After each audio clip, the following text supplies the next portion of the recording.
Ya estamos de regreso. El análisis de los hechos continúa. Y mire, se lo dije ya al inicio de nuestra edición de este día.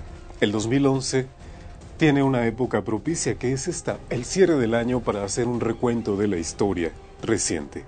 En el caso del presidente Felipe Calderón Hinojosa, él adelantó el recuento y una parte de la historia y la contó a hombres de negocios. Sucede que hace algunas semanas, el propio presidente Felipe Calderón, en una reunión donde se entregaron también premios a lo más selecto del mundo de las artes y de la ciencia aquí en nuestro país, él confesó lo siguiente: a él le gustaba mucho la música de protesta de Óscar Chávez. Y es que en esos tiempos de su juventud, él mismo, Felipe Calderón Hinojosa, era un antigobiernista de hueso colorado. Era un protestante como muchos jóvenes de esa rica década de los 60 y principios de los 70. Sin embargo, ¿qué sucedió? Él nunca esperó llegar a la primera magistratura del país, y una vez que llegó a la presidencia de la República, fue la ocasión de confrontar aquellos viejos ideales de la juventud con la realidad que en ese entonces le tocaba representar, ser el máximo jefe de Estado en una nación.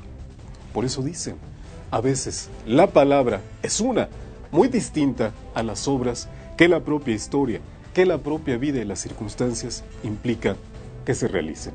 Este es el trabajo de Ramón Alberto Garza y su reporte Índigo, que nos presenta, a final de cuentas, a Felipe Calderón Hinojosa como un presidente por accidente, que de joven fue uno, y ya como primer magistrado de la nación, tiene que ser otro, totalmente distinto.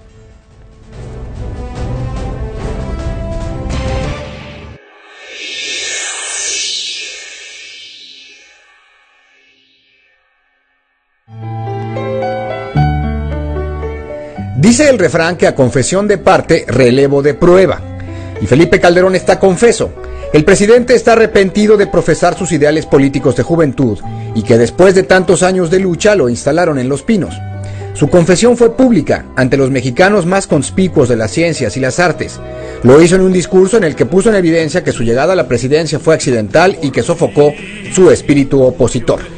Como yo en aquel tiempo era un furibundo opositor, antipresidente, antigobiernista, etcétera, pues no es que fuera por eso, pero con las canciones de Óscar Chávez me pasaba un poco con los artículos de Lorenzo, ¿no?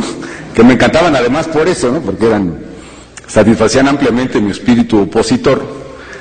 Y ahora que Jan Meyer acaba de citar a Alejandro Rossi cuando entró al Colegio Nacional y dijo, no tenía previsto estar aquí, pues a mí me ocurre un poquito lo mismo.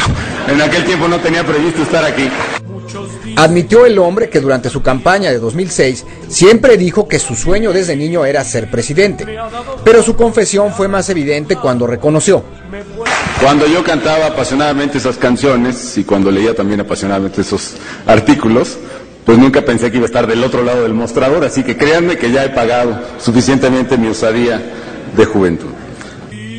Con ese discurso, Felipe Calderón dejó en claro que su pensamiento de juventud por un México más democrático, que pusiera fin al presidencialismo, que acabara con la corrupción y con la impunidad, que dejara a un lado el amiguismo, el compadrazgo y el nepotismo, fue una osadía de juventud, y que ahora que está del otro lado del mostrador, que de idealista opositor pasó a ser pragmático presidente, cuando es cuestionado por no aplicar y hacer efectivos esos ideales por los que lucharon Manuel Gómez Morín, su padre Luis Calderón, su mentor Carlos Castillo Peraza, Luis H. Álvarez o Manuel Cloutier, la justificación es que nunca pensó que estaría donde está, es decir, en Los Pinos, desde donde con un poco de voluntad y talento político se pueden cambiar las cosas.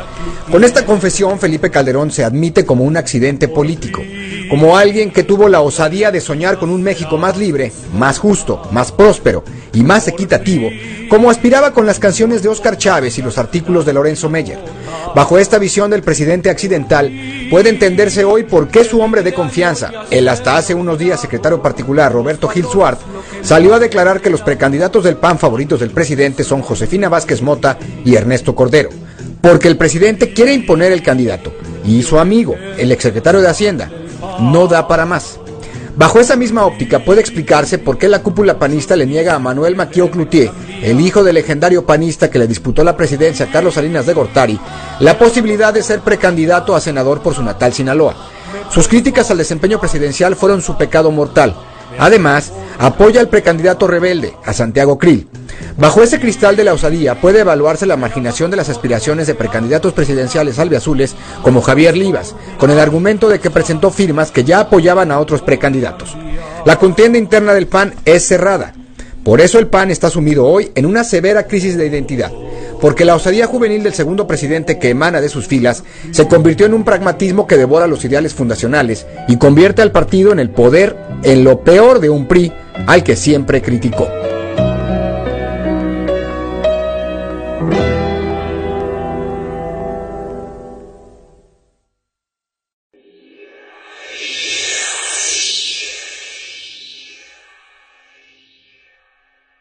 Mantente informado las 24 horas.